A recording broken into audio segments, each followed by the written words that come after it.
Hello and good afternoon, Xbox Nation. Welcome to this week's new episode of X Vlog Live. I am incredibly happy to be sitting down with one of the original panel members for the Xbox Factor podcast during the height of COVID when he was, stuck at home like the rest of us. He joined the panel, and of course, real life had to unfortunately reek its ugly head, and he had to go back to work. But Luke Lore, Insipid Ghost on Twitter, what's up, brother? How you feeling?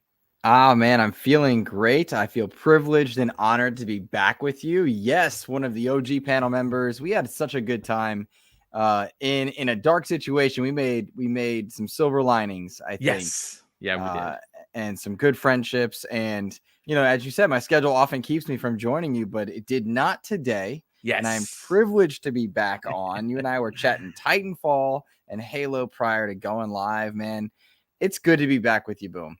I definitely appreciate you being here. We're gonna touch on two big time Xbox topics. One of which, as you saw in the thumbnail and the advertising, is we're gonna be asking the question and, of course, answering the question whether or not Xbox or Microsoft or the platform needs a handheld. And the answer is, well, yeah. The short answer and the cheapy answer is they absolutely do. And we're going to get into why I believe that is. We have heard from Tom Warren, we have heard from Jez Corden, both big time journalists within gaming. Not only feel that they need to have one to compete with, to compete in the market, which they're currently not a part of, but also there has been rumblings, what seems that goes all the way back to the beginning, Luke, of last year, that Microsoft is in fact testing a handheld, and it has been being in the testing form for quite some time. I think that they need it. I think that seeing the rampant and continued success in Japan with the Series S doing so well. It almost seems like a no-brainer to have a handheld, which, as we know, Luke, the Switch continues to dominate in that region of the world. 10 years, 15 years ago, home consoles were the norm. It was the thing, if you will, to in the Japan scene. It's no longer that way. They are gamers on the go. Their homes have gotten smaller, so they have less space. And cafes and gaming on the go when you are in the train or you're at school seems to be where gaming has exploded. And like I said, we're going to get into more detail as to why, if they do release one, it would be an almost instant challenger to the Nintendo Switch, but which by all accounts would be the less powerful system. But we're also going to get into the state of Halo Infinite. Now, this is going to be a touchy subject, Luke, and you and I happen to be huge fans of the brand.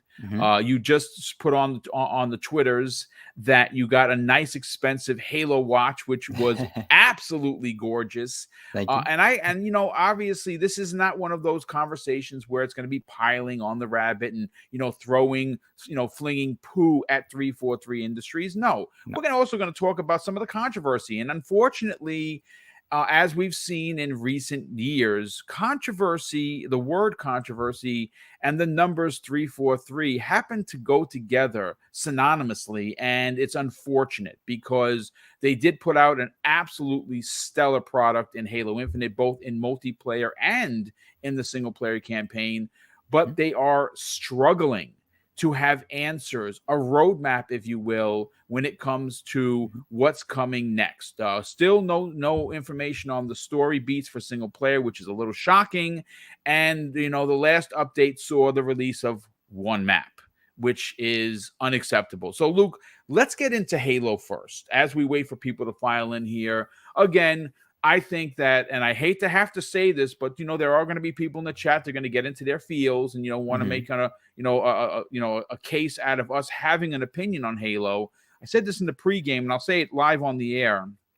You and I spend and have spent a significant amount of time in Halo proper, but more specifically Halo Infinite. I have 13 days, 13 logged days. I have finished both battle passes. I am neck deep into it, if you will. And you have spent a significant amount of time. So I think it's fair to say that if we have some criticism of what's going on, we have the right to do so simply because we are invested in the IP. But I want to really bring up a small, potentially powder keg, if you will. It was announced by Halo by 343 that they were releasing some more content for the Master Chief Collection in the form of what looked to be like Doom armor, which I thought looked absolutely amazing. But here's the thing. I don't play the Master Chief Collection. I haven't played it in years. I am invested in Halo Infinite, and I kind of feel that every time I hear something about the Master Chief Collection, I get a little annoyed because, look, no one's saying to abandon the game, Luke. No one's saying F those players if they don't want to come over to Infinite. No one's suggesting that at all. But I just think it's bad. It's a bad look. It's bad PR speak when you can't figure out how to populate Halo Infinite, your current IP that is free to play, and the content is a little bit slow, and you keep putting out story beats about, hey, new content for Master Chief Collection. I think it's a bad look. What are your thoughts? Well, there's a lot to unpack in there, and I hate that I used Ainsley Bowden's. I love when Ains says that. That's his tagline. Yeah. And we love Ains on this channel. Some of us do, and then we could be like Joseph Moran, be like, well, to me, I got to dig in at both of them there. In truth, I don't know that I'm bothered necessarily to see content going to the Master Chief Collection.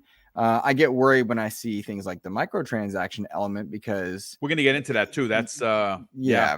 Okay. So I'll hold on my thoughts there. It frustrates me greatly to see Halo Infinite in the state that it's in, because to your point, and your correct point, they put out an incredible campaign. The gameplay and the mechanics of Halo Infinite are bar none the best of any new shooter to come out. Best shooter to date. Its shooting mechanics are so good. And I said this before, Luke, and I don't know if you agree with me. I say that they even challenge Bungie's Destiny. It is certainly up there, and it's hard for me to say that because I've not played Destiny recently, so I don't think I have a close enough experience timeline to go to that level. But Halo Infinite is absolutely astounding when it comes to its gameplay and quality. The problem that we continuously go back to is content delivery, store pricing, and how they manage the community and their relationship with that community. And it very much feels like there are 4 people all pulling on the same rope, trying to get it to go in a certain direction at any given time when it comes to Halo Infinite. When I see content come to the Master Chief Collection, it doesn't bother me, Boom, because I know that the teams that are working on it are different than that have worked on Infinite. It doesn't bother me because I know that the teams are very familiar. And I remind myself, I should say, the state that the Master Chief Collection launched in and what it took to get it to where it is now. It allows me to feel like, okay, I'm okay with the Master Chief Collection being what it is. What does bother me is when I see that that there is a blueprint for how to do it right, and it feels on the outside looking in that Halo Infinite is ignoring that blueprint. And that's where I tend to get a bit frustrated. There are some caveats. It is apples and oranges when you have a free-to-play element of your game being an Infinite, when you have the Master Chief Collection being old game content, you're working with old code that those who are there are familiar with it. So it's not an apples and oranges comparison, but it does feel as the gamer like the Master Chief Collection is getting attention that Halo Infinite is not. And on the outside looking in, that's the only way it can be, because we are the customer, we are on the outside. That is a bad feeling. So one way or another, 343, as the stewards of Halo, as the stewards of the flagship franchise for Microsoft, one of the, depending on the day of the week, the 1 to 3 richest companies in the world, it's a bad look when your flagship title isn't being treated properly from the outside looking in. We don't know the internal struggles. One thing that gets me so frustrated, Boom, is when I see people in social spaces and chat rooms on the Twitter spheres acting as though they know. Yes. That irks me. But from the outside looking in, from the customer side, it does feel like after 7 to 8 months of gaming with Infinite, like some of that stuff shouldn't be a thing. One of the recent things they said regarding store pricing was this stuff takes time. Well, you've had 7 months, a full battle pass, and most of us who have been playing are done with the second battle pass. Yeah. What is the disconnect when you have a blueprint within your own studios? So outside looking in, I get frustrated in that sense. Well, look, here's the thing. You talked about pricing. I'm going to be honest with you. The last update that they had what looked to be a welder's outfit, right? Now, I actually got tagged by someone that is a welder in real life. And he's like, listen, Boom, I'm going to be honest with you. I'm a welder in real life. I love this armor. And you know what? That's freaking awesome. I can't argue that. The pricing of the armor was increased. And when they responded to people that were complaining about the pricing, they said that it was in regards to the rarity of it. I'm going to say this, we have talked, and again, I don't want to be one of these people, quote unquote, people that Luke is talking about that, that will make a statement, put the flag into the earth and be like, yeah, this is legit. I'm not on the board. I'm not in the boardroom. I'm not working behind a monitor and putting out the content. We can only, hypothesize what we think is going on. Is it bad management, Luke? I don't know. But when you asked the question moments ago of, well, this is our answer to why we, the content's coming out the way the content is, the pricing is, it takes time. It always seems like the left hand doesn't know what the right hand is doing. And I don't know why that is. Look, the bottom line is that Halo Infinite, in its current state, as the groundwork for what is expected to be a 10-year plan, is magnificent. The gunplay, the speed, every weapon works well against each other. It's just great. There are a ton of things. Someone had actually did a thread, and I'm going to pull it up because I know I sent it to you. I saw that thread. I laughed out loud. It's a funny thread. There's no doubt about it. It's about things that they currently don't have and that they wish that they would. And something. Again, there's a lot to unpack, as Ains would say, but at the same time, they have a legitimate complaint that these things are not there. We know Forge is coming, which is great. I know people are testing it right now. I believe John from the Xbox era is a part of that, and obviously he is a Forge master. And so may I comment on Forge real quick? Boom? Yeah, please, by all means. What I like about Forge, the arguments that Boom is making are different than the argument that some might say, like, well, it should have been there at launch. All right, knock it off. Pandemic, transitions, that's life. Difficulty. Yeah, that is a complaint that is fine 2 years ago. It's over now. But Forge, in its from what we've seen being leaked, and you can take everything with a grain of salt, as you should, but Forge going into an open beta form is very appropriate given the gaming climate versus, say, Forge and Halo 3 or something like that. It's a fundamentally different tool set, different set of people, and a different evolution. You can look at so many live service games now that have a creator side. Fortnite's the easiest example. When you put a creative build set out there, it's best to keep that in live beta, serviceable beta. And I think that is the right move with Forge versus saying, here it is, we're done. That is a different thing. So I just wanted to comment on that. I know it was first up. I didn't mean to interrupt you, but I think too often we forget that the state of gaming has changed from your last Halo iterations. Yeah, well, listen, we talked about this last night on Primetime Gaming. Obviously, there was a whole conversation, and it was a great. If you missed last night's Primetime, you missed some heavy topics, crunch being one of them, and what's acceptable versus, physical labor versus behind the screen, the entitlement of a much younger generation that kind of wants to come in and get the corner office. If you missed that, please definitely check that out. It was a really, really well done. But what are your thoughts on the proposed microtransactions? I know you have a lot to say on that. Proposed for the Master Chief Collection. Gotcha. Okay, so there's several mindsets that come with a microtransaction, and it all depends on how predatory they feel to the community.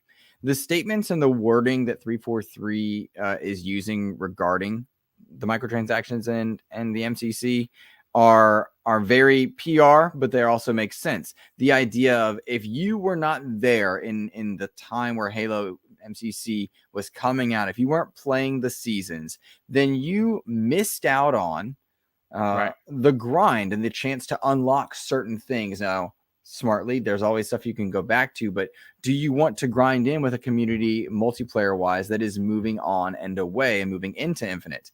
The option to pay real world dollars that no one is making you pay for optional cosmetic content does not bother me. I think that's fine, but it is such a slippery slope, and if it is implemented in any predatory sense, then I would not advocate anyone spend their money to it. Now, everyone should spend their money the way they want, but I absolutely spend money on microtransactions in games with cosmetics all the time, be it Sea of Thieves, Avengers, Fortnite, Halo Infinite itself.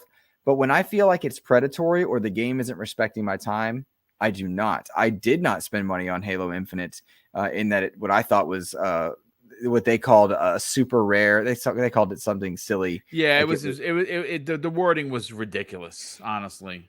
Yeah, and it's like, well, this is the first time we've seen it, and what distinguishes this version from that one? If it's predatory, then it should not be encouraged or supported. And as we often say, and we mean this, you must vote with your wallet. Yes, indeed. That's the key. Will I be spending money on Halo content in Fall Guys, even though I've never played Fall Guys? Probably, Boom. Dude, probably. I bought it first thing this morning. I dressed as Master Chief, and then I said, you know something? Everyone's going to be the Chief. I don't want to be the Chief. I think there was a couple of them in there. Armor, I believe. I don't. It looks like the Atriox armor is what I'm wearing. Now, let me ask you this, Boom, and this is the key to all microtransactions.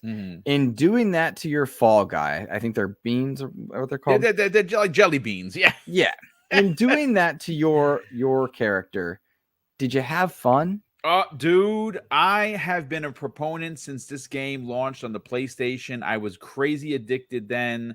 I'll put it this way, just to give people a heads up. I don't have problems spending money. I'm frugal because I'm a retired guy, right? So there is one pension coming in. You got to be. It's not like it's the back in the days you work overtime and you get that extra money. I don't have that ability right now, so I'm more mindful of, not frugal. I'm more mindful of where I spend the money. Absolutely. When Fall Guys launched a couple of days ago on Xbox, I dropped $31.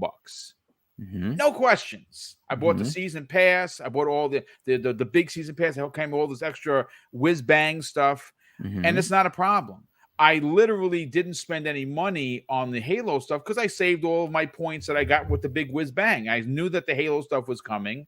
It was 2,200 of their bucks or whatever it is, and I have like 1,000 and change left over. So I'm in it. I quite have fun. I play that game 20 times a day. I'm almost done with all the Chief challenges to get the cat helmet that I'm probably not going to wear. And in that case, it is well worth your time and money to invest in that. And so I don't think it's predatory in that sense, because they tell you upfront what you're getting, and you're not missing out on the content. You can look at store. I mean, that's Epic now for Fall Guys, and they do a good job of that with Fortnite as well. If people are willing to pay, that's fine. The only concern I have is when prices become egregious, coupled with the idea of FOMO. If you don't get this, then this is miss gone. Out. Yeah. And that's a problem. That is an inherent problem. And the idea with Master Chief Collection for these Spartan points is they would be in lieu of season points, which you could still earn.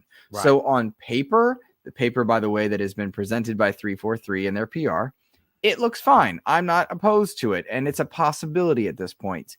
The problem is that it is indeed a slippery slope.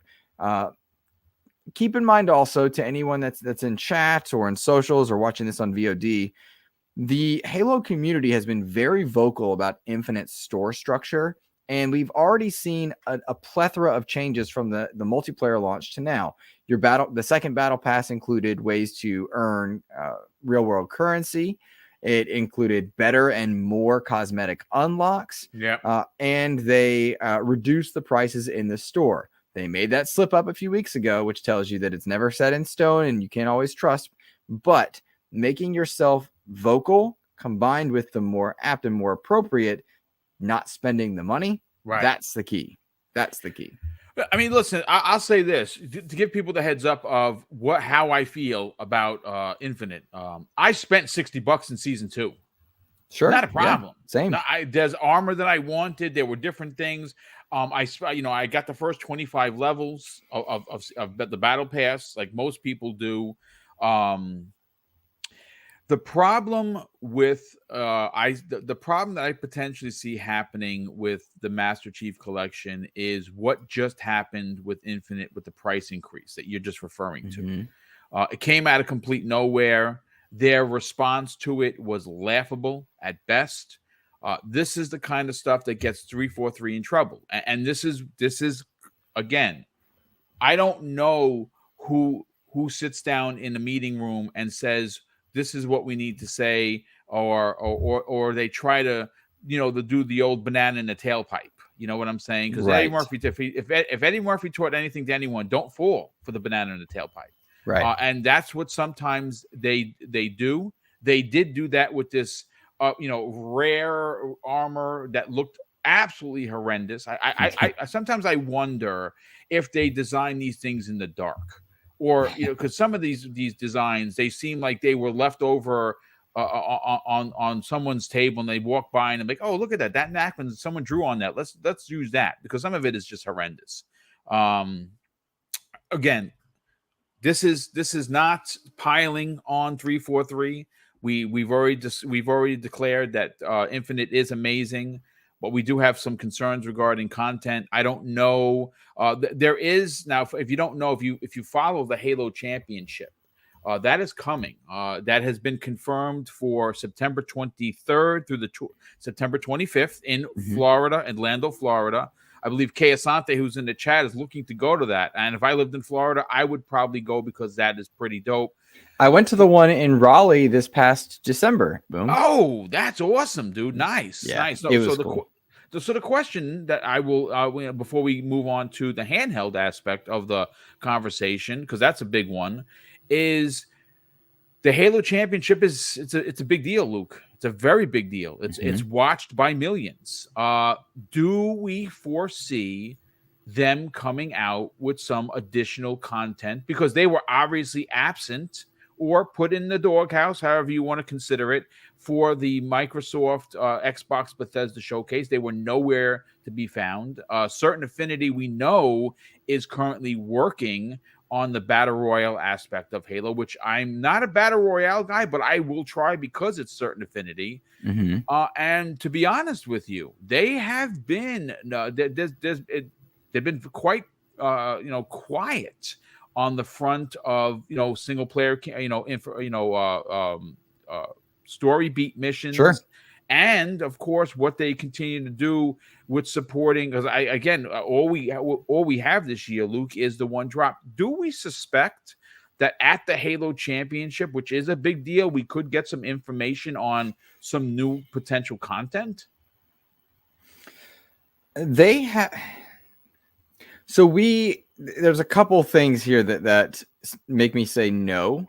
Okay. But hear me out and hear why. They've done a very good job, and they historically have tried to keep the HCS, the Halo Championship Series, separate from story beats, canon-based stuff, things that are specifically relevant to Halo Infinite proper. They try to keep those two things separate. That said, we are due from some sort of news. It was noticeably absent from this summer, but also wise, I think, to keep them out of the conversation, because very few, no matter what they do right now, very few will be said good on social until the proof is in the pudding, right? Yeah. So they should stay quiet until they've got something ready for within a month's time.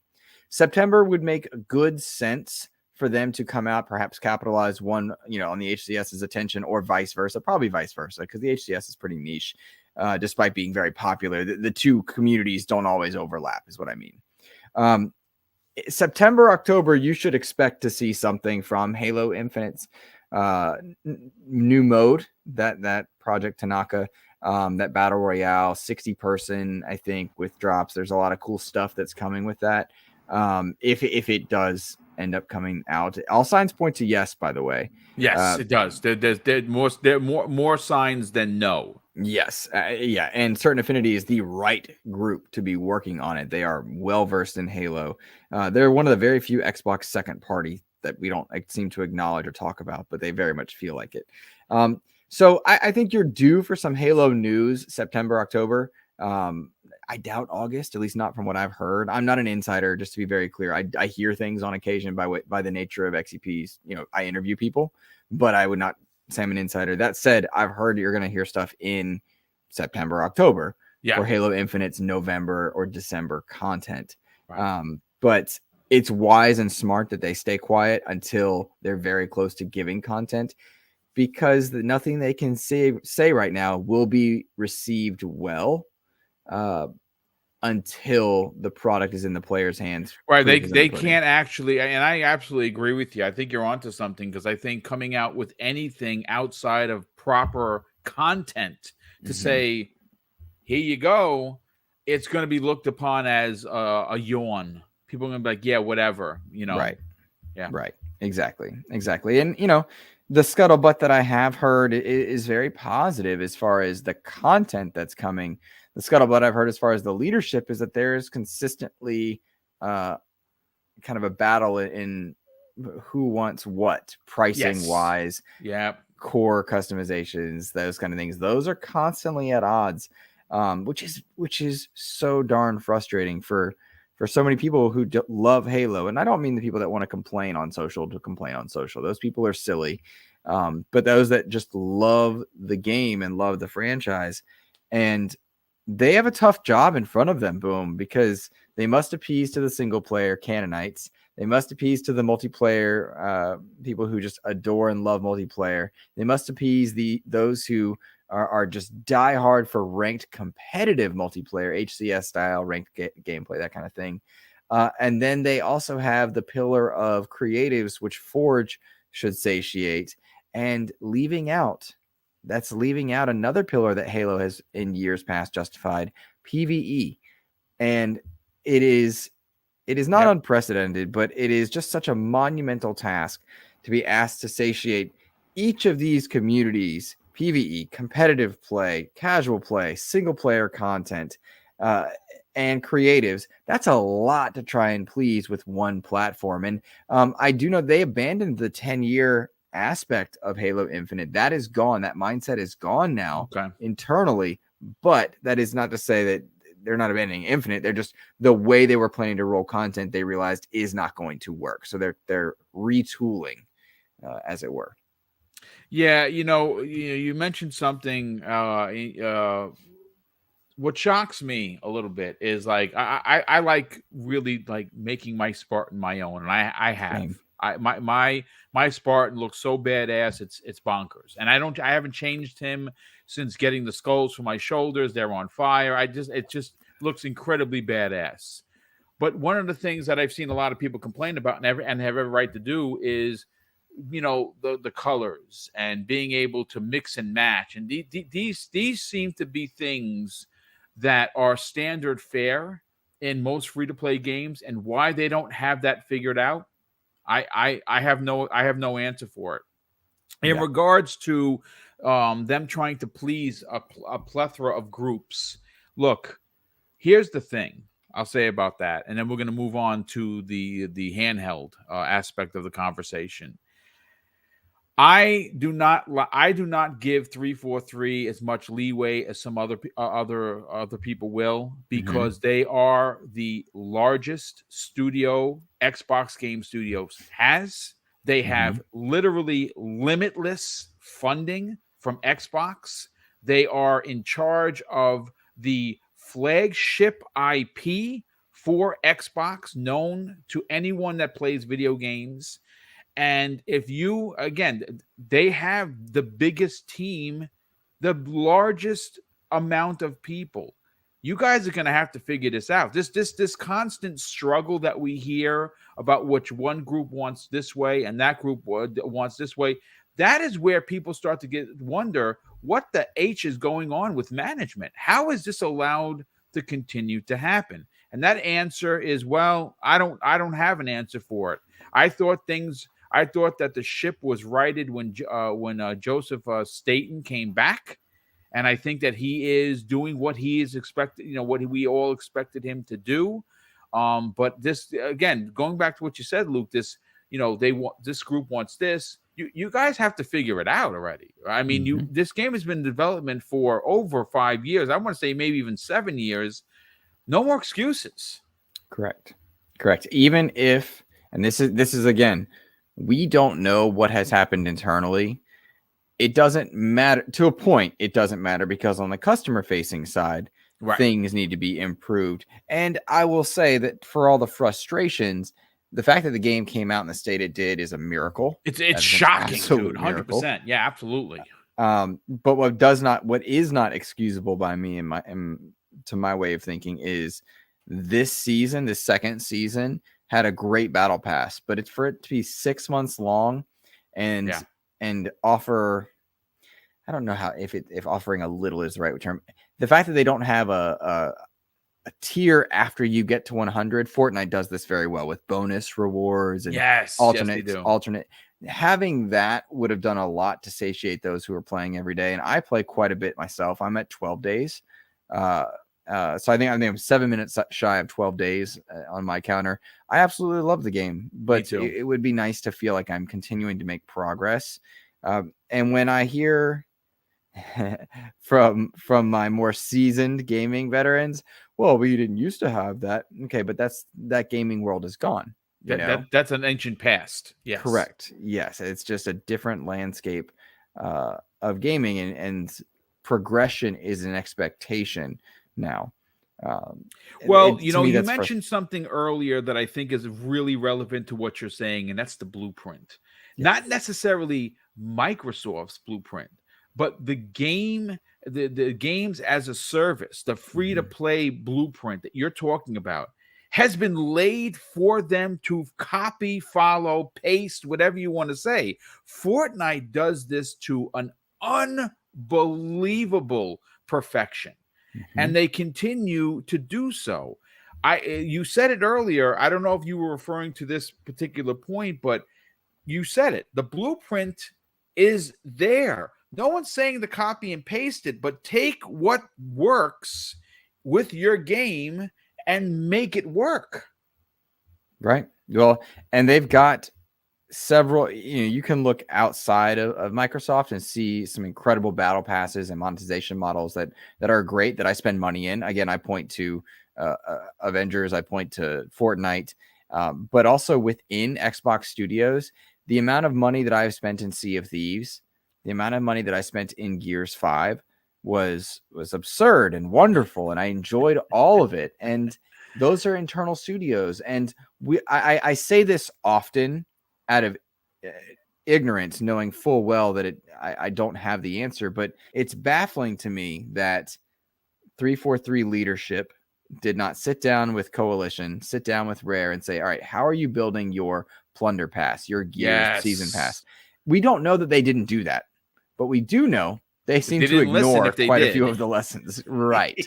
Right. Because Gears had a good battle pass for those that played with it. The Sea of Thieves plunder passes are genuinely fantastic. They're wonderful. They reward you for playing the game. And people can complain or what. The Halo battle passes are not hard. Like, the challenges are annoying to unlock to progress yourself, but it is not difficult to do. But they do need to find a way to just reward you for playing, and Fortnite is the best at this. Yes. Their XP multipliers and their XP, like you get 10,000 XP for thanking the bus driver so many times. Yeah. Okay, but like give me some silly XP for getting headshots, or give me some silly XP for getting domed, or for running through a certain part of the map 16 times over. There are simple and silly there ways. are creative ways, right, to make it fun outside of this cut and paste. Hey, you get XP for doing this, or you have to use this to change this challenge, or if you don't have it, you got to buy it. Because I put it this way: if you're going to spend money in Halo Infinite, you're going to get what you want. If you want to just completely earn it, they make it a little difficult for that. They do. Right. Yeah. And how many times have you lost a game because you were trying to only use your pistol, or missed out on a moment because you were like, all right, I got to use this rifle? And again, it's not hard because the swaps are pretty easy to come by, particularly if you're a Game Pass member. Yeah. But is that how you want to go about? No. And I hope Season 3 corrects that. I also hope Season 3 is shorter. It should be the standard 3 months is what it should be. Agree. Yeah. Yes. Yeah. Well, listen, what a great way to talk about the first half hour to open up the show. I want to thank Andrew Cullion, who drops the first $5 super chat and says, if Xbox puts out a handheld, it'll be a controller with a screen for streaming games only, not a powerhouse portable. I disagree, and we're going to get into why that is. Now, look, let's bring everybody up to speed. The handheld conversation for Xbox is something that has been raging since the start of last year. We've heard the likes of Jez Corden talk about it. We've heard many others talk about it. The importance of it is going to be something that we talk about. For you, Luke, if anything has been proven in gaming, you can have a piece of hardware that's incredibly underpowered. And if you have software to go with your incredible underpowered handheld, i.e. the Switch, you can win what I think is 3+ years of MPDs in multiple regions. Now, we're not talking about they're just winning in Japan. They're winning here. They're winning in the EU. They're winning basically anywhere you can find a Switch. Nintendo has an appeal that's very, very similar or representative of like a Disney. Their characters are iconic. Everything they are the basically Disney of video games, in my opinion. I've said that for years. Sure. And they have earned their swagger that they currently have because they're coming off of an incredibly big failure, which is unlike for Nintendo with the Wii U. It was a huge step back for the company. Everything they did right with the Wii, they did wrong with the Wii U. And no one knew what the Switch had the potential to be. And now it is a powerhouse unlike anything we've seen. Now, I say there's room for another. Sony abandoned the PSP. They did it twice. And I bought both of them. And they're not looking to get back into it. I don't think that Sony wants to do that again. But Microsoft is the one conundrum, Luke. And here's why I think that there is truth, there is potential. And when you look at the big scale, not just let me look through a little lens, I live in the US kind of a way. Right now, as it was reported 2 days ago, Luke, Microsoft somehow or another, or the Xbox, has edged out the PlayStation in this country, which is shocking considering that, they haven't had the banger, right? As the kids like to say. And some people will fight with me and say, well, it's because you can't find a PlayStation 5. That is not true.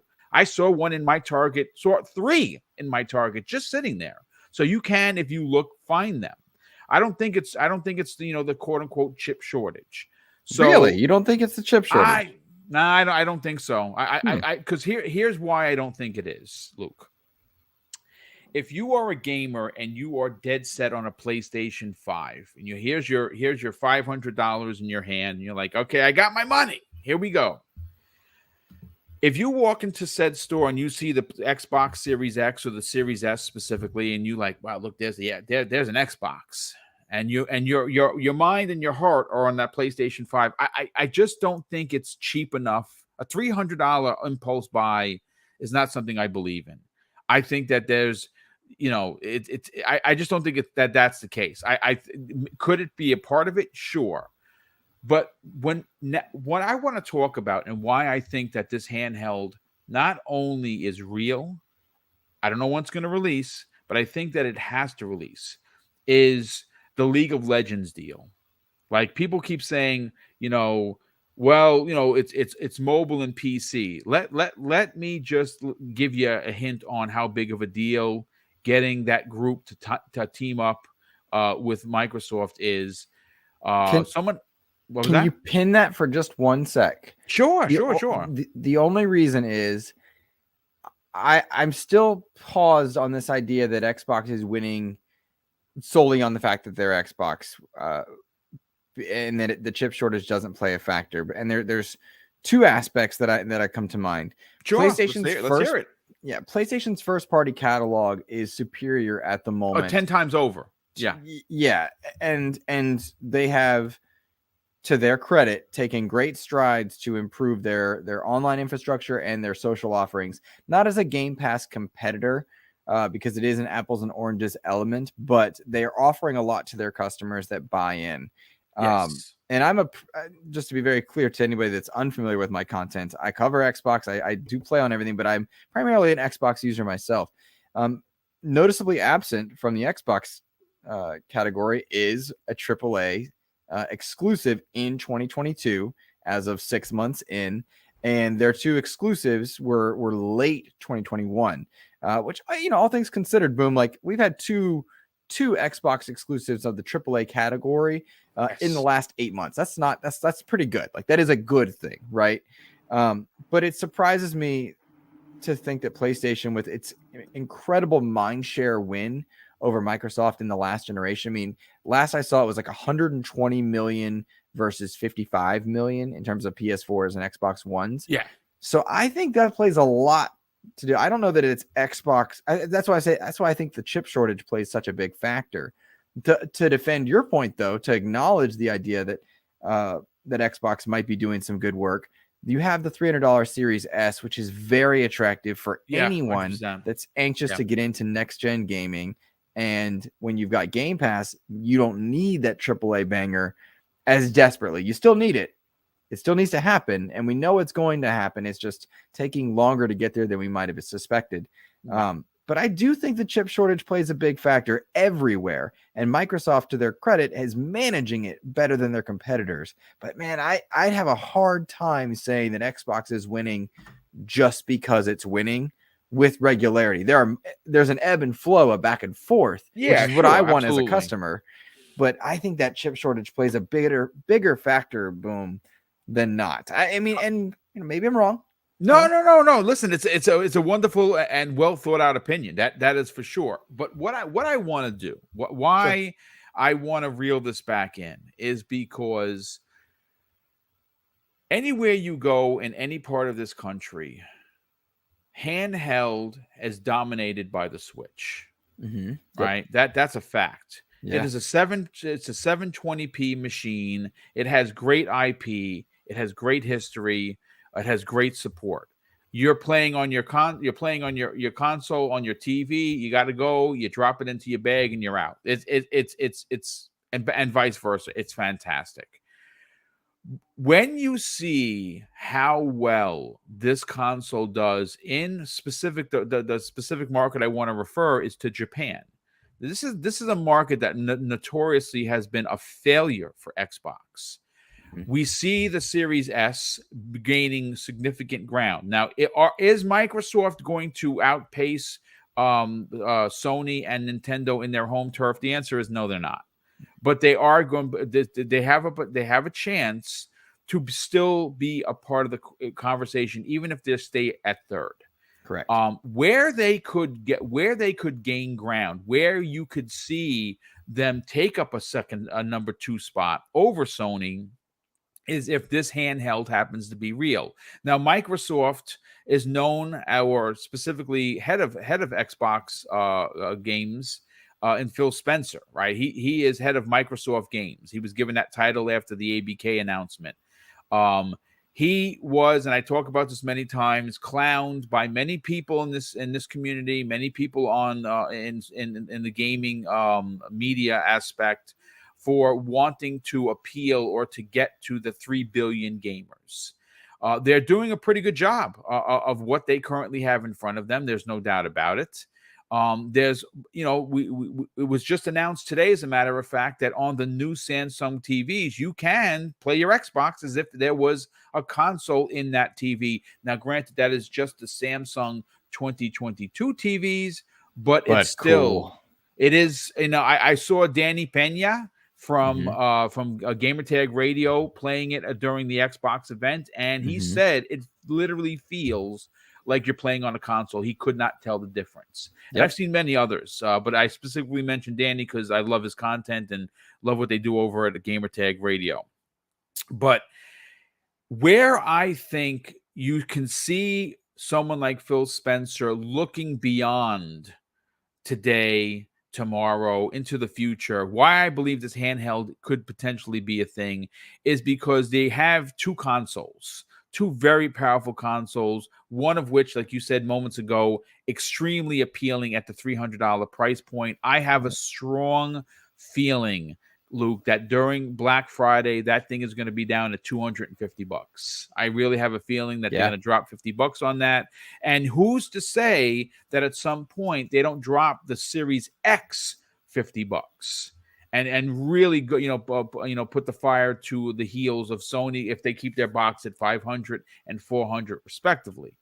So we know that they're doing well with the hardware for the traditionalists like us, like a lot of people in this chat. Right. We know that they are currently back at the drawing board for the streaming box, stick, whatever you want to call it, for your Apple TVs and such. We know that the app, which was released today, the ability to play is another way that you can play. You can play through the cloud on your TV, your pewter, your handheld, your handheld phone. But the one last aspect, I mean, if you're doing all of this, Luke, it almost seems like a no-brainer that you're going to try to have your own handheld. And the handheld would be a direct competitor to the Nintendo Switch, which by potentially all rights would be a very underpowered system. And then when you couple Xbox Game Pass and the current bangers that they have, along with all the second and third party deals, you're going to get a console. Let's say, for instance, you are already part of Xbox. You all immediately have hundreds of games to play on this new handheld. I don't expect they're going to make exclusives for it. It's literally going to be as if you're playing on your phone, but the handheld's going to be powerful. Where do you feel, with everything that Microsoft is currently doing in cloud and on TVs and home console, is the next evolution to get the 3 billion players that Phil Spencer talked about years ago a handheld? I'm not Jez and I'm not Tom. Neither of us are. But I know they are working on a handheld, Boom. I will tell you that. I know firsthand that is something they are doing. In a couple of my upcoming interviews over the next few weeks, you'll see hardware stuff, and hardware works with hardware. They are working on a handheld. That is true. That hardware would not be something that does exclusive games. Right. It's not going to be like a PSP where you're going to get an Uncharted on that, correct, or God of War that's different than what you get at home. Correct. That is correct. But they are working on that handle. That is true. I know that is true. And I've heard that from several people like yourself, which will remain nameless. Yeah. That is in fact something. I've actually had a person tell me that they saw it. So I'll say that much. Yep. Yep, me too. But it's gone through a lot of iterations. Yes. And the cool part about this handheld that makes it this hypothetical handheld, because it hasn't come to market, right? This is an Right. R&D. The cool part about it is that you don't need it. You can Right. play via xCloud. You can hook up the controller to your phone. You've got the Razer Kishi V2 that's coming out. I mean, there are a lot of ways to do it, and that is, I think, better evidence that this is true for anyone that doubts it, because Microsoft has said consistently that they do not care where you play, what you Thank play you. on. They just want you to play. They want you in their ecosystem. So it is a good thing. They have a proprietary unit so that they can sell in markets where others might stop them out, so that Apple can't lock them out of their platform again, so that they don't have to lose faith with one platform and then suddenly somebody doesn't have access. That's why they have a proprietary. There are markets that need a handheld that they can produce. That is why it does happen. This will not be your Switch killer. This will not be your Xbox replacement. Right. This is a supplementary thing to bring more people into the gaming world. And you and I will buy it. Yes. But we won't need it. And if you've got xCloud and a controller attachment for your phone, you're good. You'll have the same thing more or less. They're also working on building relationships, which you've seen publicly and heard about privately. They're working on relationships with Valve and the Steam Deck, and making sure that Game Pass content plays on there seamlessly and with more ease. Getting the Game Pass app onto Samsung TVs is the first of many steps to getting them to as many other places as possible. So for anyone in chat or otherwise that's like, we absolutely need an Xbox handheld, no, you don't, but it's absolutely coming for the right reasons to get more people into the ecosystem. And whether that looks like an Xbox handheld 3 years from now, or it's just another login device, I don't know. Right. But it is real. And I'm not Jez and I'm not Tom, but if I know about it and if I've seen it, it is real. You know what I mean? Because I'm not the guy. So, I do talk to a lot of people, though. That is the cool part. Well, you do. And we're going to get into it momentarily about where they can find that content, because your content is absolutely phenomenal. So you definitely we need to get people to come and tune in and subscribe and listen to your interviews, because some of them are great. There's no doubt about it. But the conversation of want versus need, it's subjective. It's a subjective conversation. You might feel, because there are a lot of opinions that, well, I'm a traditionalist. I just want the box underneath the TV. And if you are that gamer, awesome. I hear you. I am that gamer too. But I have also always, after experiencing and just supporting the Switch, I have over 100 games for the Switch. Now, do I play? Okay, so here's the thing. Do I take the game on the go and I'm sitting in the doc's office? No. But for me, like my wife and I, and I've talked about this publicly, we play Animal Crossing every day, every evening for a couple hours. So cool. We absolutely do. So she plays on the TV, right? I have the new HD model. I sit it on a little stand. I have my controller. I'm sitting next to the missus. She's playing. I'm visiting her island. I'm bringing her cherries and whatever, and we're having a good old time with it. I can see myself actually using a handheld if we were watching a film. Like we're watching a film and I kind of want to catch up on Halo, or just go through get my points for getting achievements and whatever, and be able to do that by using an Xbox controller and have it sit in front of me. People are going to use it differently. I think that seeing what Microsoft is doing, and you said it elegantly, they don't care where you play, how you play.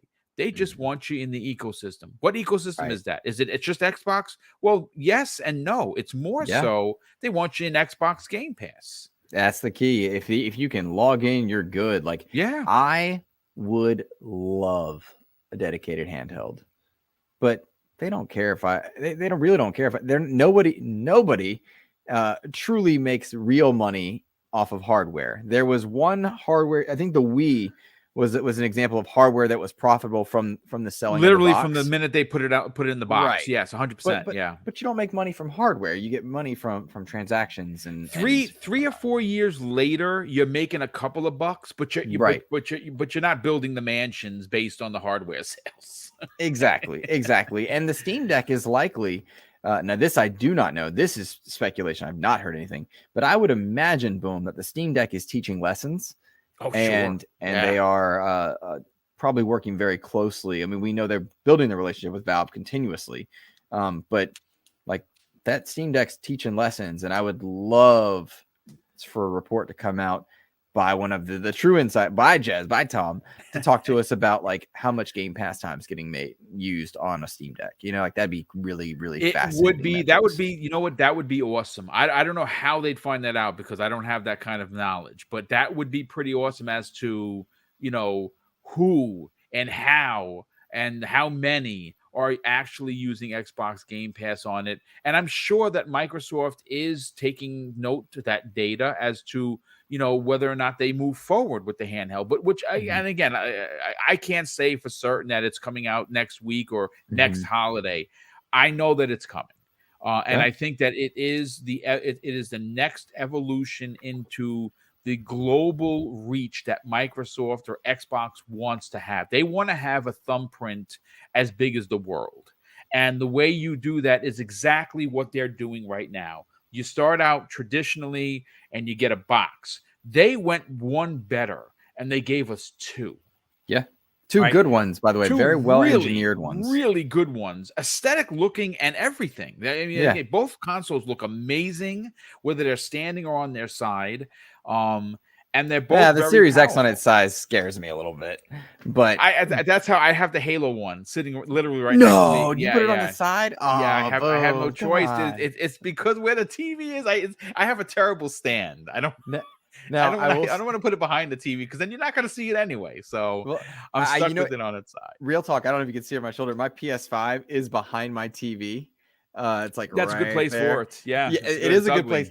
My friend had never seen one in real life before. We're primarily Xbox users, and he stopped by the house the other day, and he was visibly taken aback because of how big it is. And I'm like, I know, I love it. I know. It's a testament to Jason Ronald's team that they were able to make two aesthetically pleasing boxes as powerful as they are. Because I have a Series S downstairs. And you would never notice that it's it. You know what I mean? Like you don't even realize it's a game console. It's just like a CD player or something. Yeah, beautiful. Or like a talking box or something. Yeah. It's beautiful. It's credit. Listen, let me grab some super chats. Kirby Zero Louise, good friend of the program, developer, says, I feel like they should wait on the handheld for the 10th gen, and they make the 10th gen a Series S hybrid handheld console while the 10th gen Series X is a typical home console. Wow, it's pretty ingenious. That's actually well thought out. That is a well thought out super chat, brother. Thank you for the generosity, but thank you for the comment. That would be something. Arigato, sir, drops a very generous $5 super chat and says, based on what Jez has said, it's a streaming handheld, and I hope that's not true. My phone is my xCloud device, so I want to play offline on a handheld. Yeah, I right there with you. And the reason why I think it's going to be, you know, quote unquote traditional is because we have options right now today, backbones and Kishis and all different kind of things. I'm actually in a program with the company. I don't want to say who it is because I haven't gotten it yet, that reached out to me and said, do I want to test this product? And I said, yes, I absolutely do. So I will put it out there on the socials once I get it.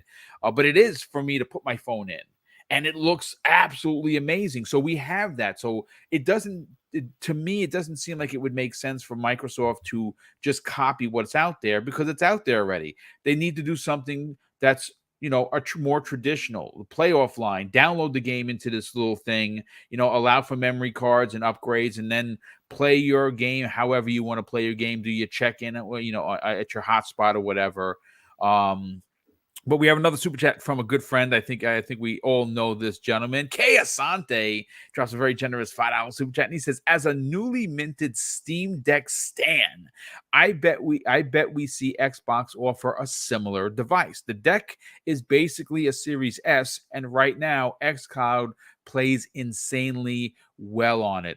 Like, look, I'll put it to you this way, Luke, and this is just food for thought because we're about to close down the episode of X Vlog Live. If they teamed up with Steam Deck and made a dedicated Xbox version that was a little bit streamlined as opposed, because I'm not a tinkerer. Like the Steam Deck, I canceled it because it's more of a PC kind of a thing. I'm not a PC guy, so I would be lost in the sauce. I just want to pick up my handheld and play, right? So if they teamed up with Steam to bring the world a Steam Deck dedicated Xbox device, I would be okay with that. What are your thoughts on that, real quick? See, I'm like you in that I want to just for a handheld. I want to pick up and play. I don't want to tinker. You know what I mean? I just want to put the load up a game and play. Yeah.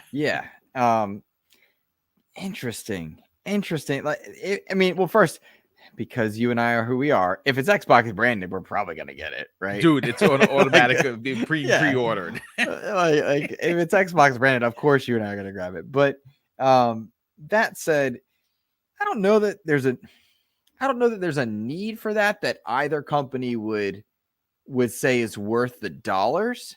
Okay, but I'd be there. Yeah, you know what I mean? Yeah. Like, and that's the thing is like, it's more likely that what they do is create. Well, we already know they're working together, but like work together more closely to get Xbox branding alongside a Steam Deck.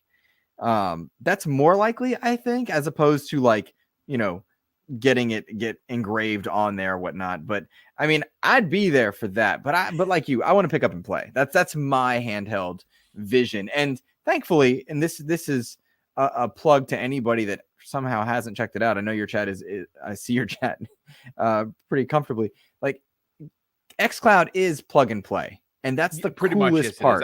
And they have more games that use touch controls than ever before. Right. And it don't works. Work that great, but they're still there for you if you want to use it works. You got to choose the right game. Don't be trying to play Street Fighter on there. Like, you know what I mean? Like, don't try and play your Twitch stuff with touch controls. It just doesn't work. But Minecraft works great. Halo works great. Yeah. Oh, shout out to somebody in the chat's mentioning Marvel vs. Capcom 2. Oh, that is the GOAT of games. That is the GOAT of fighters. I use my 360 for old games. I've been playing the old Bond games, hint, to kind of refresh myself on that. But I do have Marvel vs. Capcom 2 on my 360. That's one of the few games that just never made it to Xbox One Series X. And I love MVC 2. So good. I have it on the Xbox. I have it on the Dreamcast. I have it on multiple platforms. And I have the original actual discs and stuff in the collection. Marvel vs. Capcom 2 is by far probably one of my favorite fighting games of all time. Like I like the original Guilty Gear is up there. KI, of course, for me. The Mortal Kombats recently have just been phenomenal. But it's almost a shame that we don't have that re-released. You know what I'm saying? Like, it's been released several times. I would love, because they do have a good working relationship with Disney, Capcom. Very. So I don't know if we'll ever see it on its upcoming anniversary, which I believe is coming up soon, that we get that. But I would play that game. Like I'd buy it brand new again. I really would. That's how much I love that. Absolutely. And Digital Eclipse, who's doing all the collections. Yes. Like I had them on a few months ago, and I asked them about MVC2, and they said multiple times, yes, we know, we can do it. We need to go ahead. It's all licensing. That's the one nightmare about those kind of games. Figure it out. Whoever it is, figure it out. People are going to buy this game. We want this game. The Xbox themselves has a great relationship with Disney. I mean, the Pirate's Life and there's a new game where you explore Disneyland that's coming. It looks actually really good. I think my nephew's going to definitely dig that. Yeah. Like they are working really hard to build a relationship with Disney, as well they should, given Disney's Star Wars, Marvel, et cetera, and PlayStation kind of gobbling up the superhero stuff. I really hope that stops. I need Xbox to pull some weight there. I love those Spider-Man games, but I love the idea of Wolverine, but you know, like I don't want that exclusive. Those heroes are everybody's. Yeah, well, listen, we talked about that many times, and many times I walked away shaking my head. Yeah. But listen, folks, thank you so much for checking out. This is relatively a new show. I think this is like the 20th episode, give or take. Last couple of weeks we were going back and forth because we changed the day for scheduling issues for Breakfast with Boom, which will be airing tomorrow morning at 10 a.m.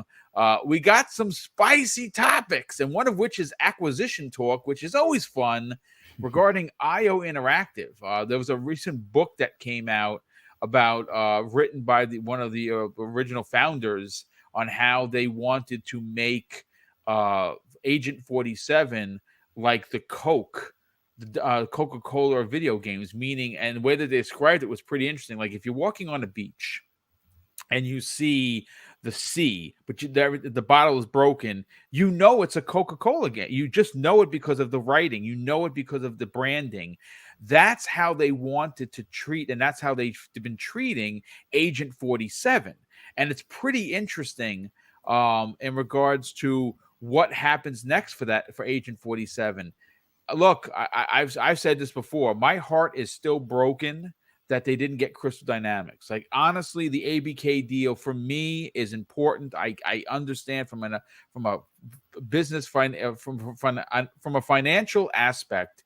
Call of Duty, King, Blizzard, incredibly important to the money-making machine that will be Microsoft, as they continue towards $3 trillion. If they're not already there, this ABK deal is just massive.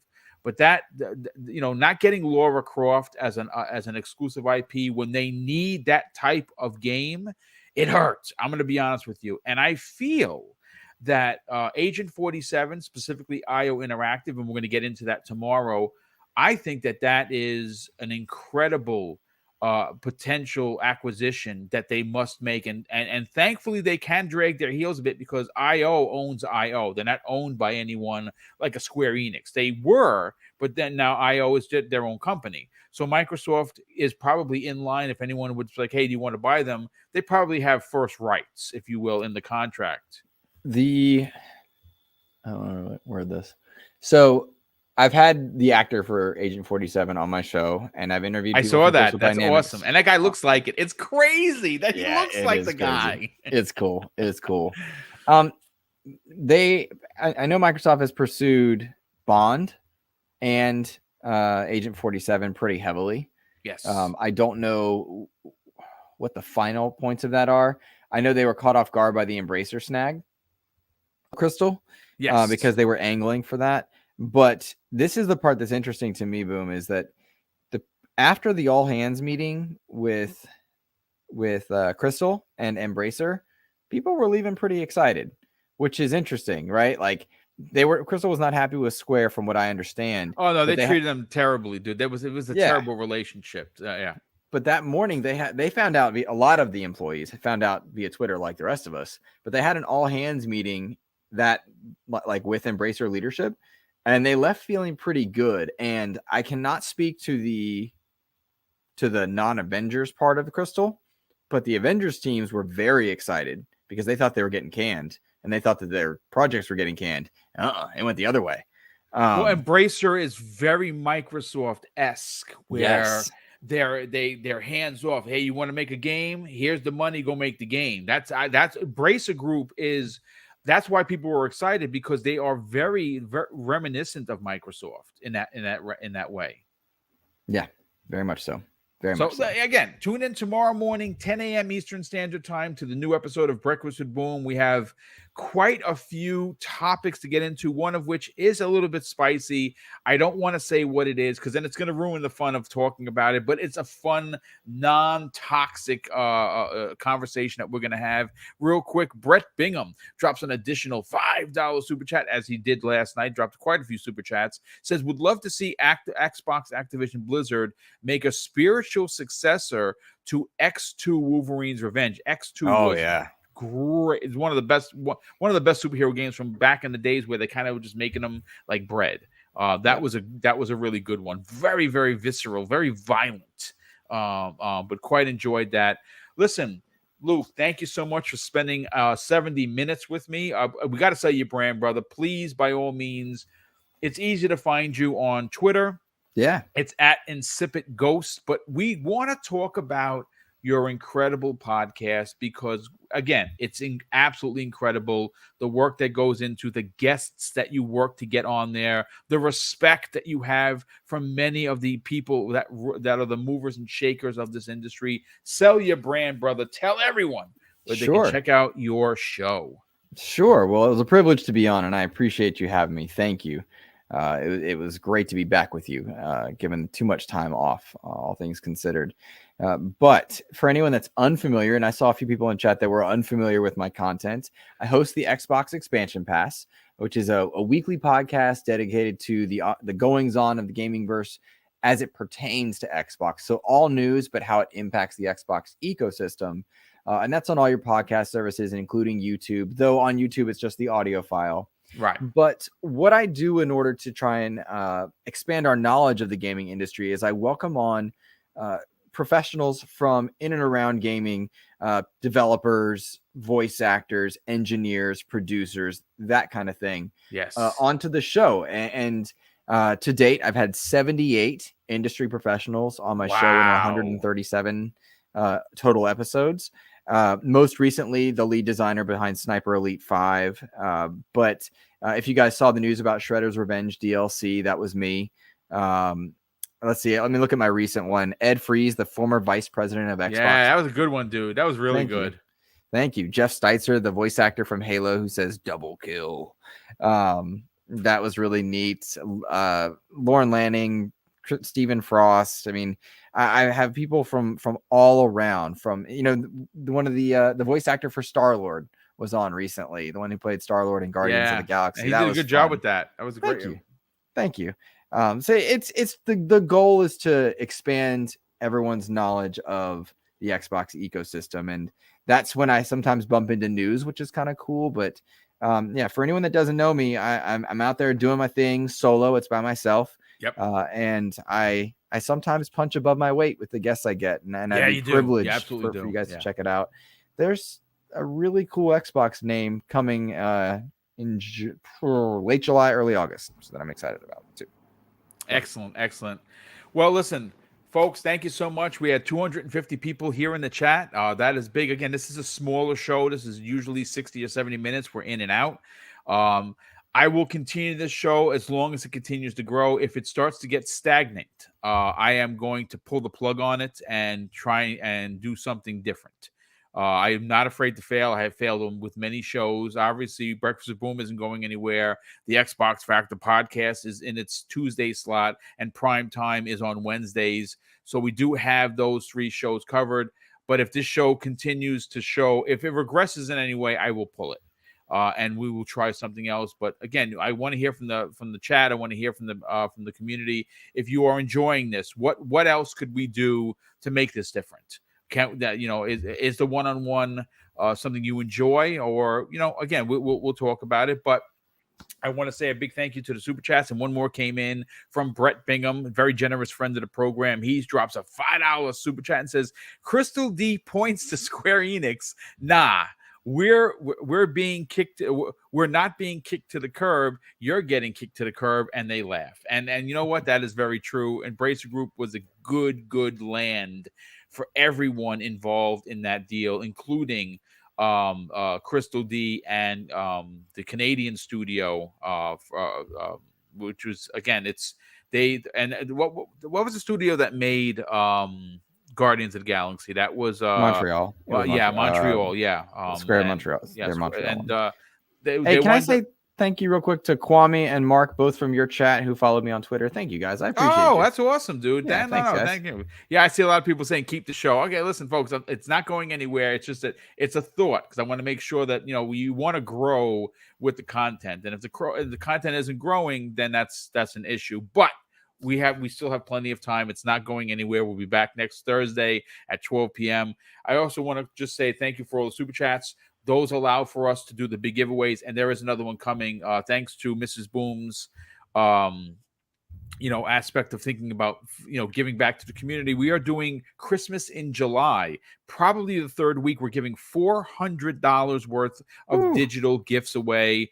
One thing that we have added to the plethora of gifts is that even if you are outside of the country, you will not be denied a win, meaning that if we have to deliver the amount through a Cash App or through PayPal, we will pay the taxes. We will pay the the fee for sending the money, and also we will pay for if it's a difference in actual monies. So if it's $50, you're going to get $50, even if we have to pay $60.